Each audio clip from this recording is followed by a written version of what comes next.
안녕하십니까. 라디오 코리아 보도국 기자 이황입니다. 오늘부터 2주 동안 이 원영석 보도이사의 정기 휴가로 제가 진행합니다. 이 라쿠 내러티브 벌써 30번째 시간입니다.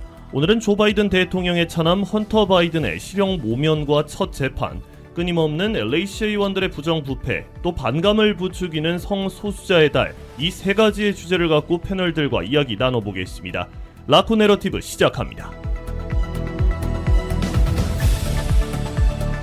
자, 오늘은 심요나, 박세나, 전예지 기자가 함께합니다. 안녕하십니까? 안녕하십니까? 네, 우선 첫 번째 주제입니다. 이 말도 많고 탈도 많은 이 조 바이든 대통령의 차남 헌터 바이든의 이 실형 모면과 첫 재판인데요.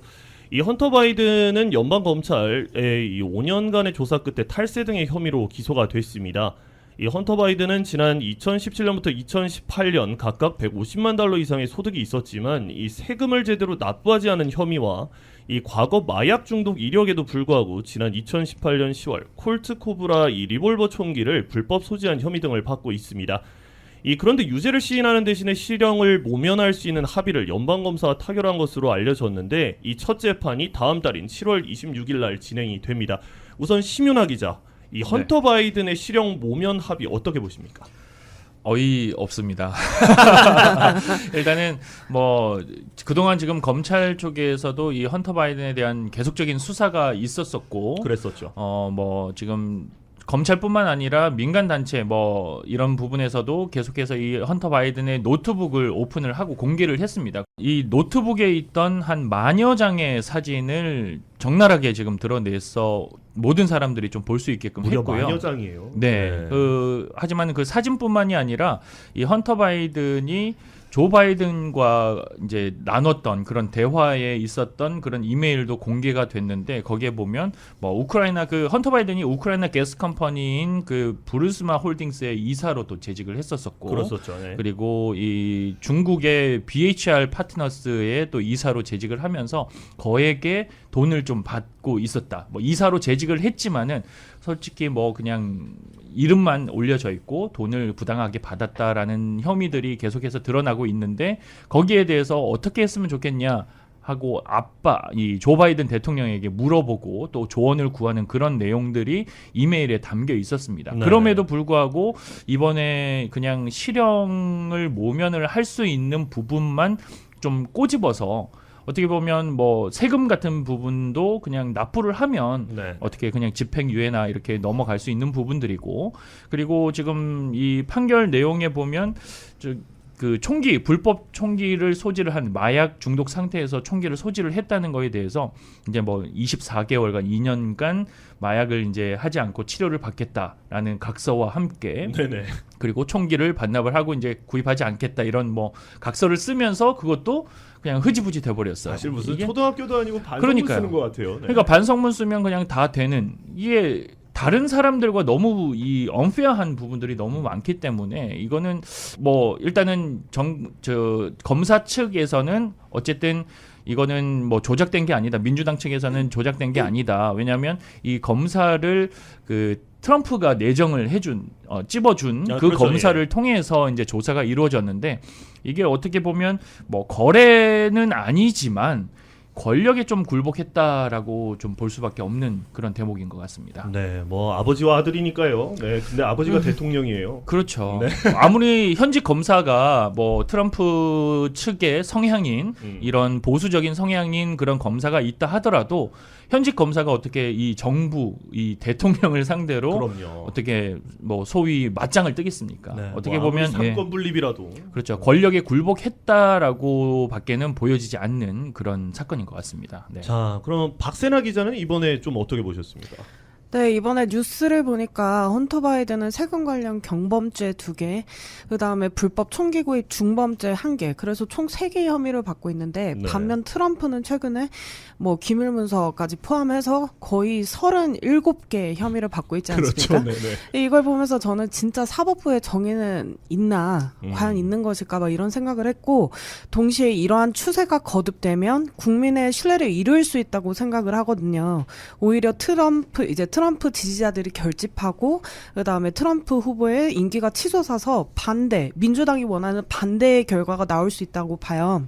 그리고 실제로 어제자 기사를 보니까 국민의 62%가 트럼프 기소에 정치적인 목적이 있다고 보고 있습니다. 10명 10명 중 6명인 네, 거죠. 네, 이상인 그렇죠. 거죠. 네. 네, 네. 자, 전예지 기자, 이번에 헌터 바이든 사실 솜방망이 처벌이다 지금 계속 이야기를 이어가고 있는데 좀 어떻게 보셨어요?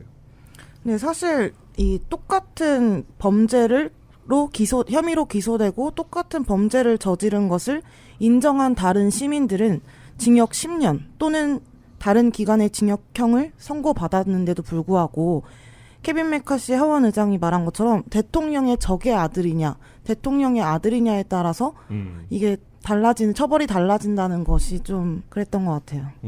이 아무래도 대통령 아들이다라는 걸 아까 심연아 기자께서 짚었습니다만, 그걸 무시할 수가 없는 모양이에요. 그렇죠. 아무리 사법부가 독립기관이라 하더라도 그렇죠. 뭐 막강한 권력을 가지고 있는 건 사실입니다. 뭐 대통령이니까요. 그렇지만은 이 정당한 범죄에 대해서 잘못을 저지른 사람에 대해서는 정당하게 그 죄값을 묻는 거는 당연한 일입니다. 누구라고 봐주거나 이렇게 경중을 따질 수 없는 것처럼 뭐 우리가 늘 뭐 이황 기자가 얘기하는 것처럼 범죄자는 범죄자일 뿐이다. 그렇죠. 네.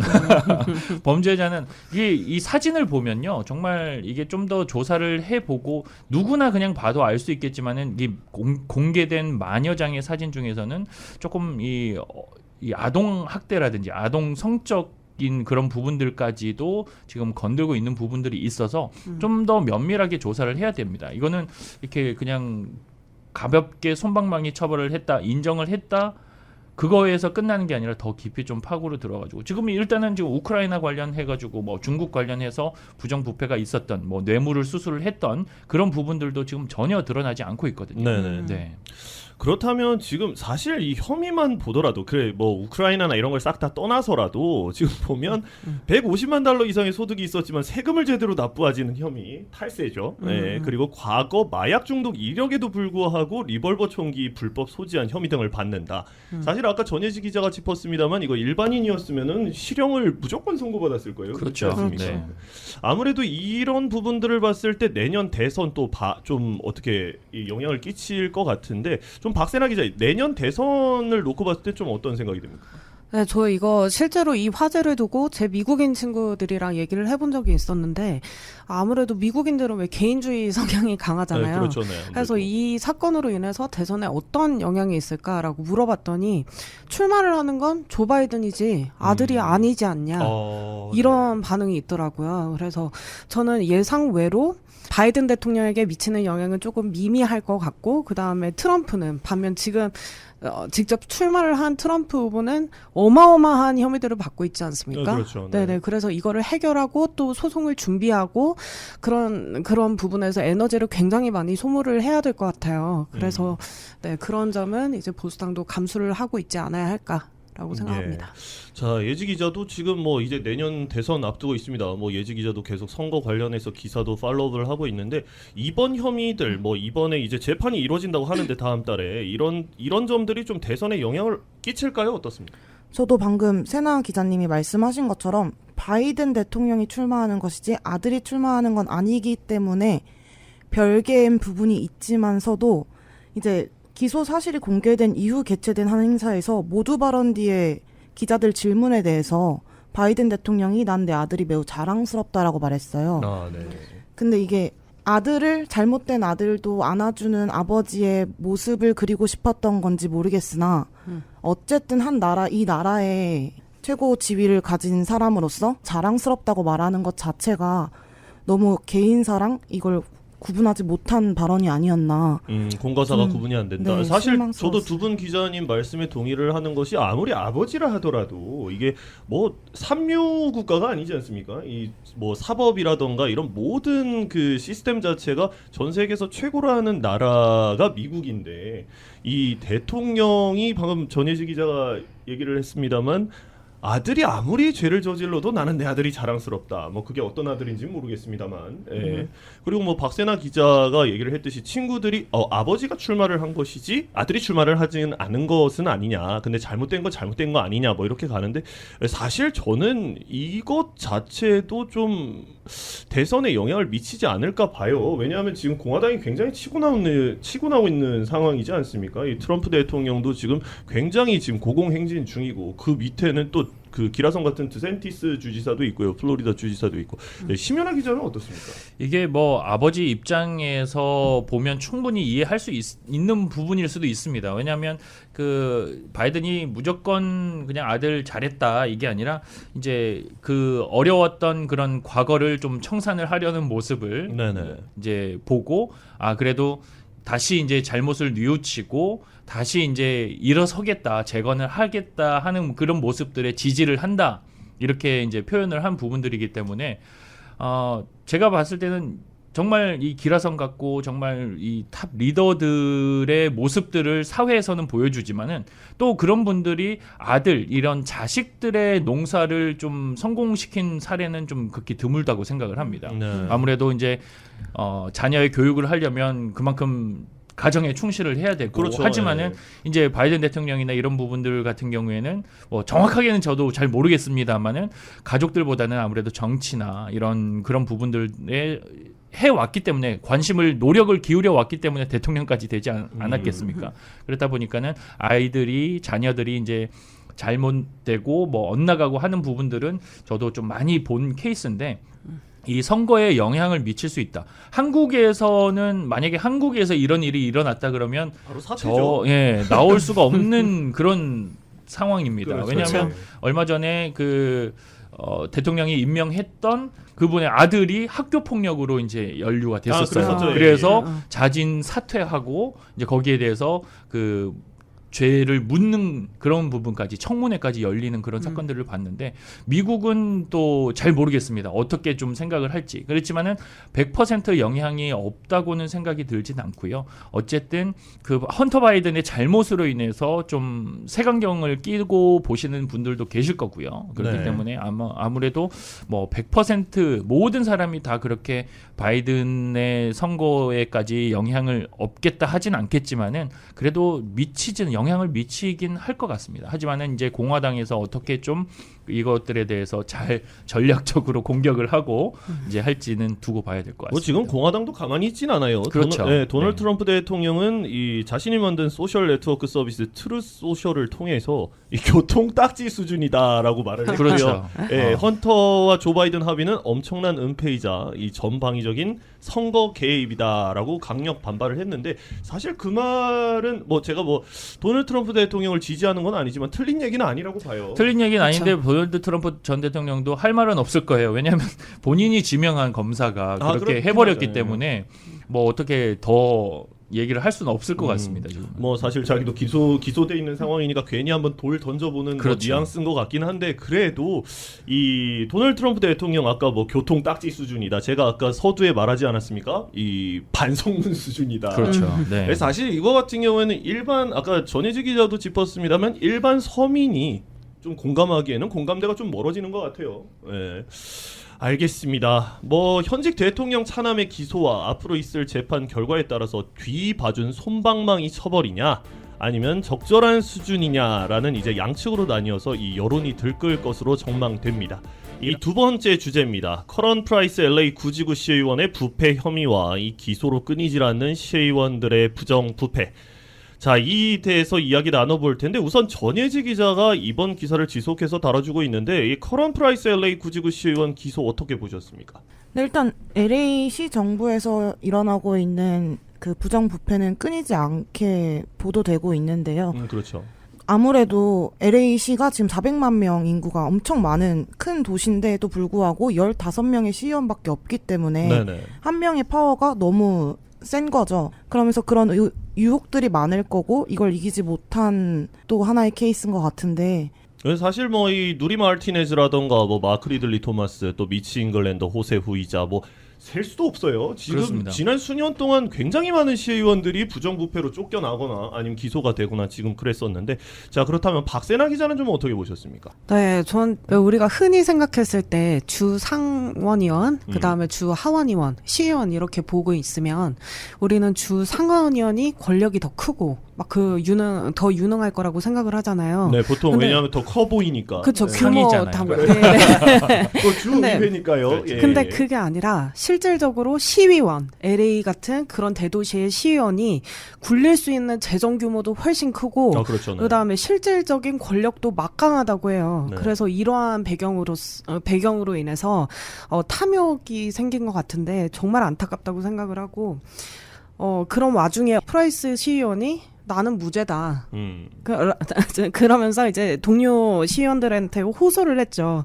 정직시키지 말아야 한다 이러면서 저는 이러한 의원의 좀 구질구질한 모습, 네네. 자기 잘못을 이렇게 흔쾌히 인정하지 않는 모습, 네 그런 것도 주민들한테 큰 실망을 주고 있다고 생각합니다. 사실 뭐 전예지 기자도 그렇고 박세나 기자도 이어졌지만 이 방금 전예지 기자도 말을 하는 도중에 한숨을 내셨고요.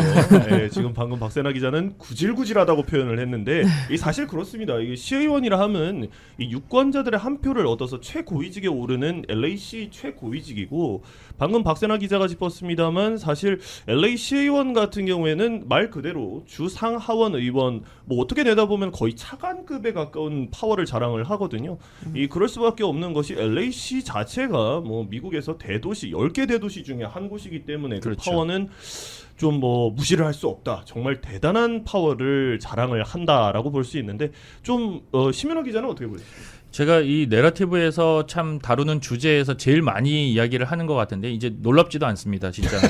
이게 호세 후이자나 뭐 마크 리들리 토마스 건을 비롯해서 뭐 계속해서 지금 부정부패들이 터지면서 네.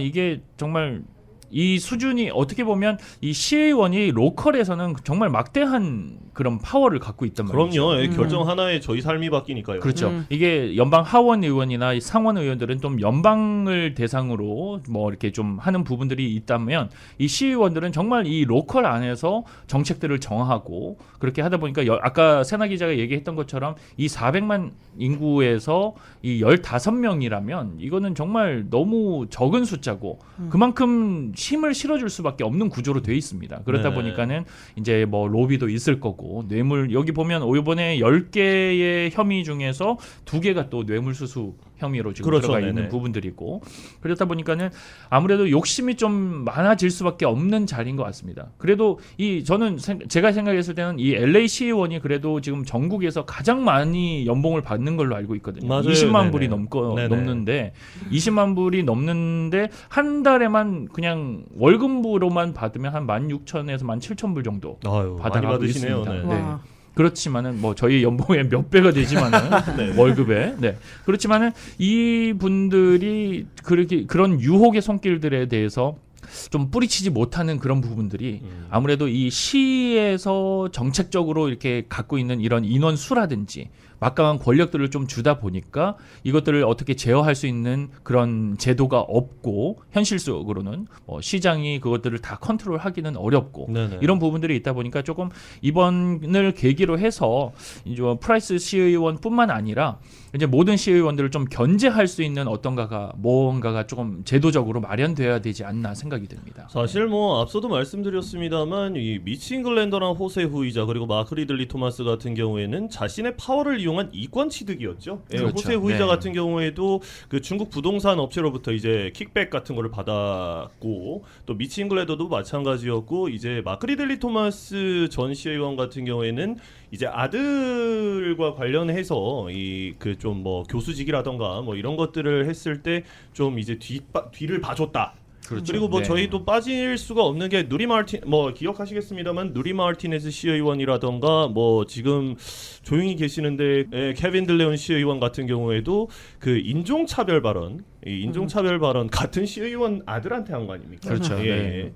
그 인종차별 발언 참 꼴 보기가 우습다라는 뭐 아까 구질구질 표현을 나왔는데 예, 꼴 보기가 참 우습다라는 표현이 나왔는데 자 그렇다면 방금 심연아 기자께서도 짚어주셨습니다만 결국엔 대책이 필요하고 어떻게 좀 견제를 할 수 있는 견제구가 필요하다라는 얘기가 나왔는데 좀 전혜지 기자가 봤을 때는 좀 뭐 지금 선거구도 나눠보자 뭐 이런 얘기도 나오고 하는데 좀 어떤 대책들이 필요할 것 같으세요?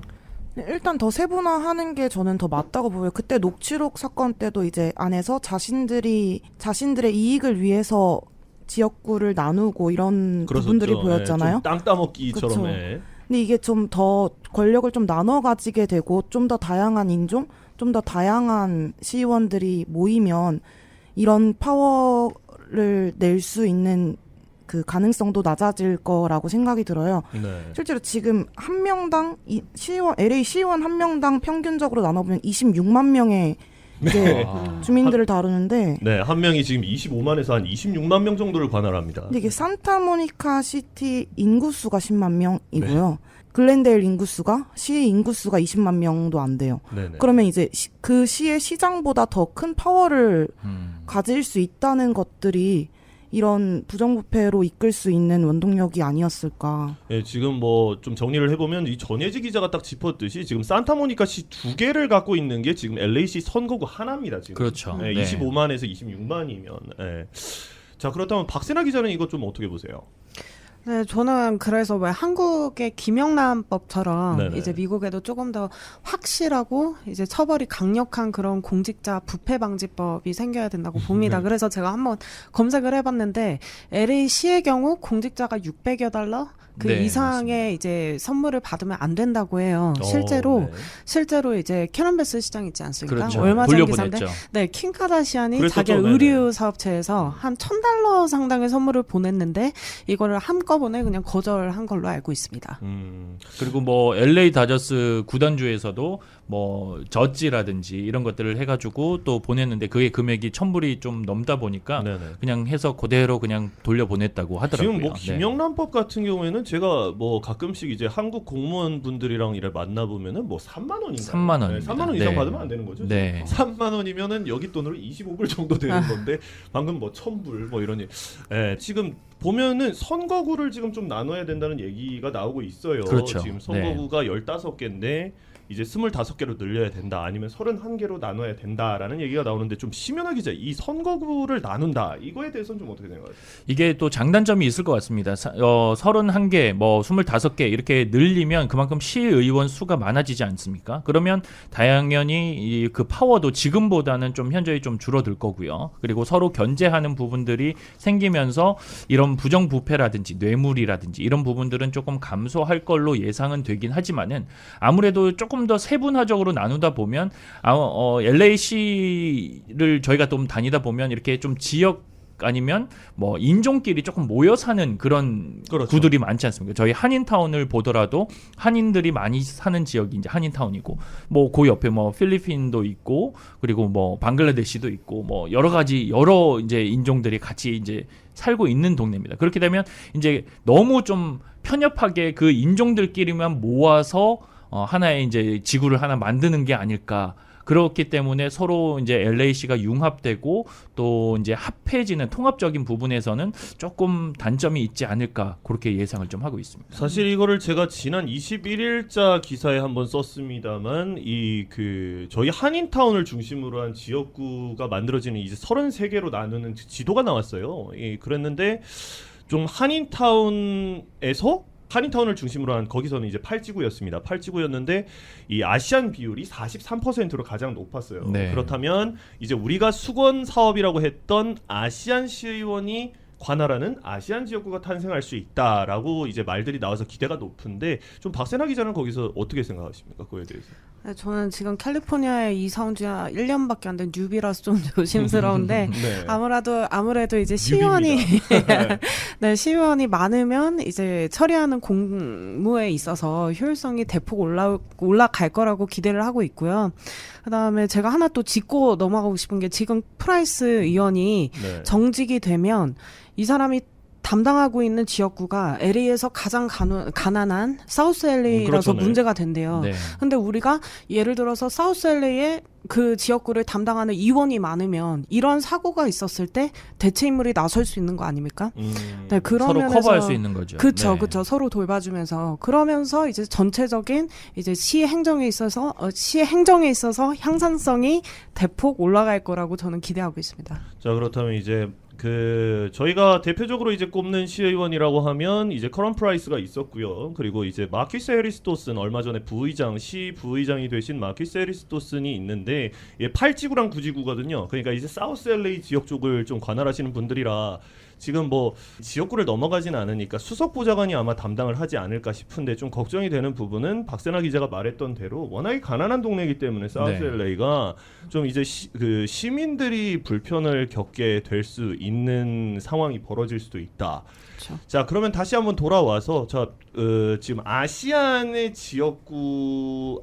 시의원이 관할하는 지역구가 생길 수 있는 기대감이 높아지고 있다. 이에 대해서 전예지 기자는 좀 어떻게 생각하세요? 항상 다수가 있으면 소수가 있는 법이잖아요. 아, 그렇죠. 근데 이제 소수의 목소리가 묵살당할 수는 있겠으나 저는 아시안이 몰려 사는 지역구에서는 아시안의 목소리가 좀 대변될 수 있었으면 좋겠다 하는 마음이 좀 있는 부분이라, 또 이제 선거구 재조정 독립 산하를 두자 이런 말들도 나오잖아요. 그렇죠. 네. 그럼 이제 너무 아시안 비율이 이렇게 집중되지 않도록 그 독립산하위원회에서 잘 이렇게 나눠주는 방법도 있을 수 있다고 생각합니다. 네, 지금 뭐 독립선거구 재조정위원회 얘기를 하는 건데, 말씀하신 대로 사실 지금 현재 LA시에 보면은 아시안이 대표하는 선거구는 없어요. 없어요. 네, 네. 이 15개 지역구 중에 뭐 대신에 히스패닉 아니면 백인, 그리고 뭐 흑인 이렇게 대표하는 지역구는 있어서, 사실 그것 때문에 우리 아시안을 대표하는 지역구도 만들어 주십시오라는 얘기는 계속해서 나왔었거든요. 사실 근데 그 부분은 맞는 얘기입니다. 상충하는 얘기예요. 아까 심윤아 기자께서 짚어주셨습니다만 문제도 생길 수 있다. 하지만 근데 저희는 한인으로 봤을 때는 좀 기대감이 그렇죠. 높지 않습니까? 그렇죠. 분명히 이거는 필요한 부분이고, LA에서 그래도 뭐 아시안을 좀 대표하는 지역구가 나와줘야 아시안의 소리도 조금 우리가 낼 수 있는 부분들이고, 아시안이 얼마나 많습니까? 그렇죠. LA에서. 네. 그렇기 때문에 그런 부분들은 분명히 필요하지만은 이거를 또 어떻게 장단점이 다 있을 겁니다. 있지만은 그것들을 장점을 최대한 특화시켜가지고 우리가 조금 견제할 필요도 있고, 그리고 정책적으로도 이 아시안 부분들을 아시안들을 잘 좀 일으킬 수 있는, 그래서 좀 통합이 될 수 있는, 융합이 될 수 있는 그런 정책들이 좀 더 필요하지 않을까, 더 연구가 좀 필요할 것 같습니다. 네, 뭐 얼마 전에 박세나 기자도 기자회견을 갔다 왔습니다만, 지금 저희 LA 한인타운을 관할하는 10지구 시의원 선거에는 지금 한인 그레이스 유 후보가 나가 그렇죠. 있는 네. 상황이고요. 지금 뭐 어떻게 될지 모르죠. 뚜껑을 안 열어봤으니까. 그렇습니다. 다만 네. 뭐 그래도 한인을 대표하는 한인 시의원이 시의회에 한 명 더 나온다면 그만큼 좋은 것도 없다. 왜냐하면 데이빗 류 시의원이 예전에 4지구를 네. 담당할 때도 그랬었고요. 네. 한인 시의원들이 많이 출마를 해서 이게 되고 안 되고는 솔직히 뭐 결과에 따라 가지고 또 얼마큼 선거 운동을 하느냐에 따라 좀 달라지겠지만은, 그래도 자꾸 두드리면 열릴 것 같아요. 아, 왜냐하면 그렇죠. 이게 한인 정치력 신장을 계속해서 지금 많이 알리고 지금 이제 또 뭐 인정을 받고 있지 않습니까? 그렇기 때문에 계속해서 좀 두드린다면 결국에는 좀 한인들이 원하는 그런 한인 시의원이 또 탄생할 수 있을 것 같습니다. 네, 두드리면 열릴 것이다. 네.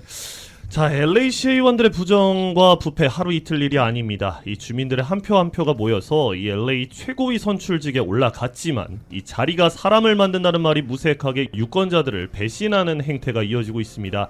이 왜 정치를 하려고 올라오는가라는 말을 돌아보게 하는 이슈입니다. 이 6월은 성소수자의 달, 성소수자들의 인권을 존중하자는 취지에서 마련된 것이지만 현재 말도 많고 탈도 많습니다. 이 전예지 기자가 쓴 기사부터 짚어보겠습니다. 이 기사는 캘리포니아주 법무부 보고서를 토대로 했는데요. 이 보고서에 따르면 지난해 이 캘리포니아주에서 성소수자를 향한 증오범죄가 약 30%나 급증했다고 합니다. 자, 이 기사를 쓴 전예지 기자, 이번 기사를 쓰면서 좀 어떤 생각이 들었습니까? 저는 성소수자의 인권을 존중하는 거랑 약간 이 아이들이나 너무 과하게 노출 같은 걸 통해서 이거를 받아들여라라고 강요하는 거랑 좀 다르다고 생각하거든요. 근데 이제 성소수자의 달을 맞아서 막 각종 퍼레이드나 이벤트 같은 게 열리면서 인권을 존중하자는 건지 우리들 다 이렇게 해도 니네들이 그냥 다 감수해라. 약간 이렇게 강요를 하는 건지 반감이 저도 오히려 생겼던 입장이라서 되는 것 그럼 같아요. 현재 지금 뭐 전혜지 기자 같은 경우에는 조금 반감이 들 정도로 내가 그냥 일반 시민 입장에서 봤을 때 반감이 들 정도라고 하셨는데 어떤 반감이 좀 드는 겁니까? 예를 들면 뭐 초등학교 아이들이 있는 곳에 가서 아이들 앞에서 이제 드래킹 같이 발가벗고 네. 춤을 춘다던가 네네. 이거는 성인인 저도 보고 싶지 않은 그런 장면들을 아이들은 선택권이 없이 그냥 그 앞에서 그걸 보면서 그거에 익숙해져라 이런 것도 있다라던가 너가 이성애자야 동성애자일 수도 있어라고 가르치는 방식이 그걸 가르치지 않고 스스로 깨우치던가 스스로 느껴서 그렇게 되는 경우면 몰라도 네네. 동성애자일 수도 있어라고 하는 것 자체도 하나의 강요고 가르침이라고 생각하거든요. 네.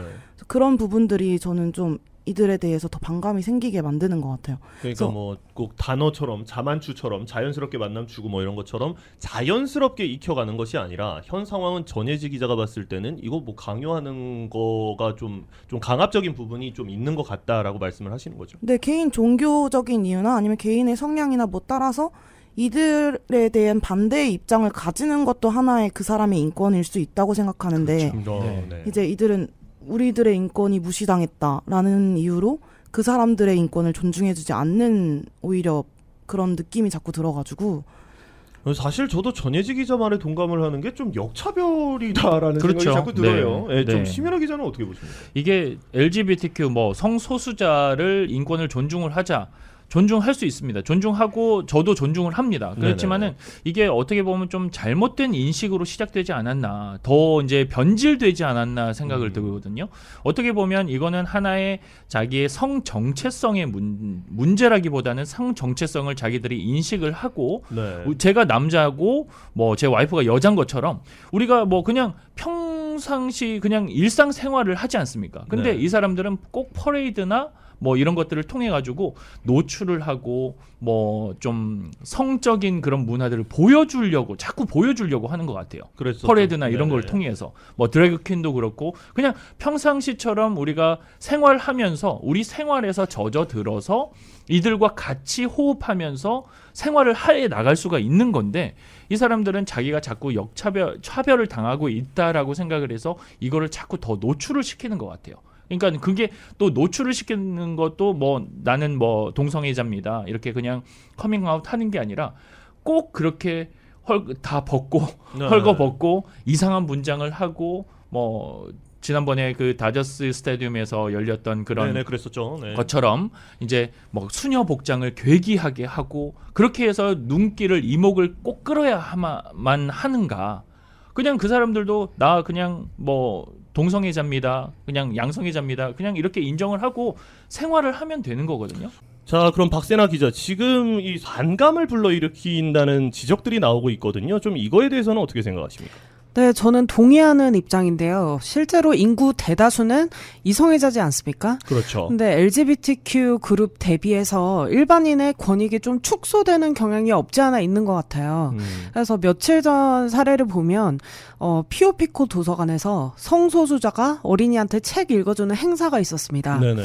근데 이게 사실 예정보다 일주일 정도 미뤄졌어요. 네. 근데 저희 회사 하이어업 쪽에서는 이거 미뤄진데 이유가 있을 것이다. 네. 지금 반감이 너무 심해서 지금 스케줄이 조정된 거다라고 이렇게 보고 계시더라고요. 네네.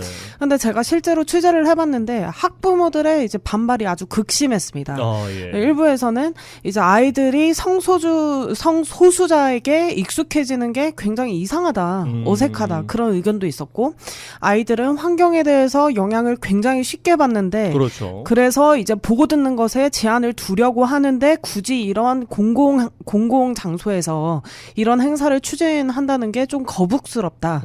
그런 의견이 많았습니다. 근데 사실 네. 저도 그 부분에 굉장히 동감을 하는 게 굳이 제가 동성애자입니다라고 얘기를 해야 되는 건가요? 그러니까요. 그런 부분들 만약에 그러니까 그렇게 해서 밝혀야 되는 부분에서는 네. 밝힐 수 있어요. 네네. 뭐 남자입니까? 아니면 뭐 맨이라고 쓰는지 아니면 뭐 메일, 피메일을 쓰는데 아니요 나는 이게 아니라 이렇게입니다. 이렇게 얘기를 할 수는 있어요. 네. 할 수는 있지만은 그거를 꼭 드러내기 위해서 정말 뭐 비키니를 입고 뭐 노출을 하면서 분장을 하고 완전 뭐 변장이잖아요. 변장식까지 갈 수 있는 그런 퍼포먼스를 하면서 그렇게까지 할 필요가 있겠나. 이게 어떻게 보면 잘못된 인식의 성에 대한 잘못된 인식에서 비롯되지 않았나.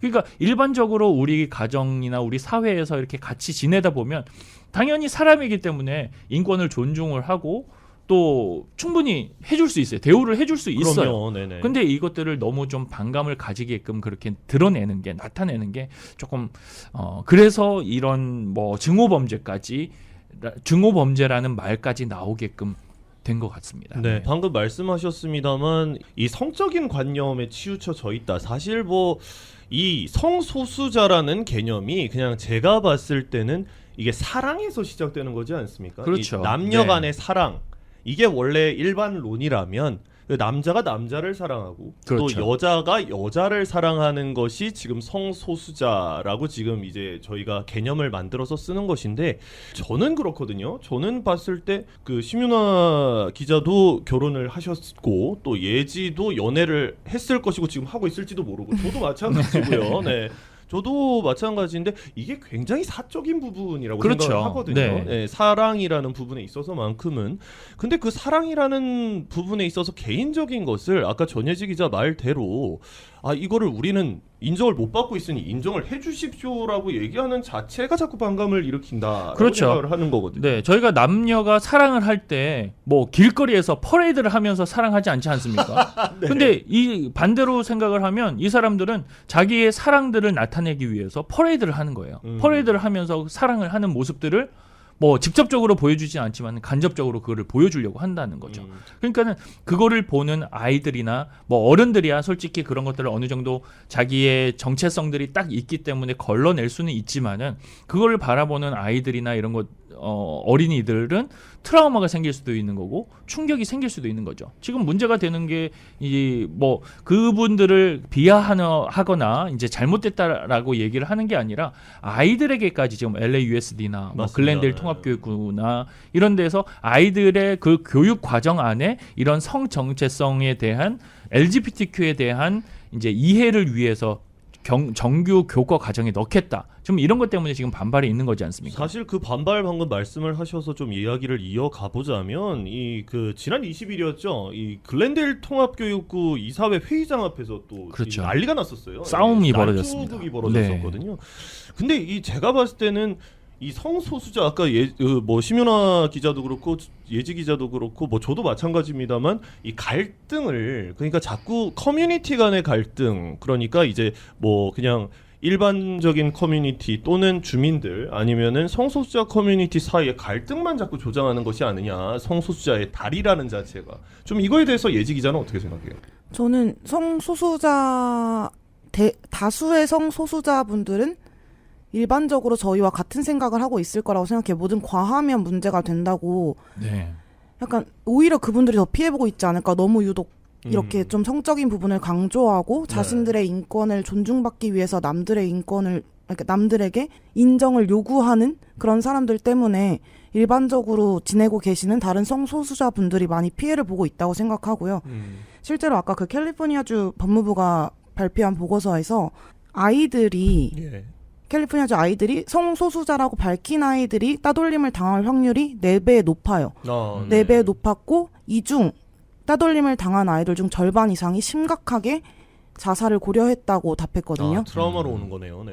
이게 아이들한테 이게 무조건 괜찮아라고 말할 때 그거에 따른 이 아이들이 볼 수 있는 피해나 나중에 바뀔지도 모르는 아직 이게 자아가 제대로 형성되지 않은 상태의 아이들한테 이걸 너무 주입했다가 이 아이들에게 너무 큰 상처를 나중에 안겨줄 수도 있다. 네, 뭐 예지 기자가 방금 그렇게 얘기를 했는데 사실 예지 기자가 예전에 이 성소수자 커뮤니티 관련 이 내러티브에서 얘기를 하면서 이 친구 얘기를 한번 했었거든요. 네. 뭐 여고를 나왔다 그랬나요? 그래서 여고에서 친구 중에 한 명이 처음에는 이 레즈비언, 그러니까 성소수자, 여자가 여성이 여성을 좋아하는 레즈비언이었다가 나중에는 다시 남자에게로 돌아와서 남자와 결혼해서 잘 산다더라, 이런 얘기를 한 적이 있단 말이죠. 근데 이게 어린애들, 방금 예지 기자가 짚었습니다만 어린애들한테 지금부터 계속해서 트라우마를 심어주게 되면 이 사실 교육적으로도 굉장히 문제가 생길 것 같은데, 사실 이 심효나 기자께서는 또 아버지지 않습니까? 그렇죠. 뭐 학부모들 네. 사이에서 들리는 얘기가 많을 것 같은데 좀 분위기 어떻습니까? 이게 학부모들 사이에서 지금 우리가 계속해서 시위를 하고 거기 이 교육부에서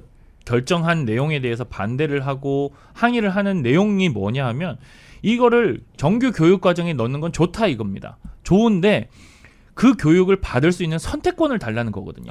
거부를 할 수 있는 특별 수업처럼. 그렇죠. 그러니까 이런 것들은, 왜냐하면 정규 교육 과정이 있지만은 이 과정을 갖다가 내가 알아서 우리 부모들이 판단을 해서 선택을 해서 들을게 해달라. 네네. 그리고 나머지 그렇다고 해서 이 부모들도 이 의견 자체가 그렇다고 해서 LGBTQ 관련된 내용들을 우리가 학습을 안 시킬 건 아니다. 그 학습권을 부모한테 달라는 거거든요. 부모가 그렇죠. 집에서, 왜냐면 부모가 이 가정에서 가르치는 그런 스타일들이나 아니면 그런 방향들이, 교육 방향들이 있기 때문에 그거는 부모한테 좀 맡겨달라. 어쨌든 지금 이 사회가 이런 LGBTQ를 무시하고 아예 배척하고 갈 수 있는 세대는 아닙니다. 이젠 더 이상 아니죠. 예, 이제는 아닙니다. 왜냐면 모든 지금 매스컴이라든지 아니면 뭐 애니메이션조차에서도 다 모든 부분에서 이제 LGBTQ 부분들이 조금씩이라도 들어가 있거든요. 네네. 그렇다 보니까는 아이들한테 이것들을 배척해라, 저거는 잘못된 거야라고 가르치는 게 아니라, 이런 부분들이 있으니까 너도 이렇게 해서 이해를 하고 그 사람들을 존중을 해줘라, 이렇게 들어가야 되는 부분인데, 그거를 자꾸 그냥 강제적으로 주입만 하다 보면 이 아이들이 어떻게 될지 진짜 아무도 모르는 거예요. 그렇기 때문에 부모들이 원하는 거는 단 한 가지입니다. 거부권, 선택권을 달라, 이건데 그거를 조차를 지금 안 들어주고 있어요. 그러면 누가 이 성소수자며 누가 피해를 받으며, 지금 이거 말씀하신 것처럼 진짜 이렇게 되면 역차별이거든요. 네, 사실 네. 지금 뭐 라디오 방송이기 때문에 보이시지는 않겠습니다만 지금 심윤아 기자께서 목에 핏대가 섰습니다.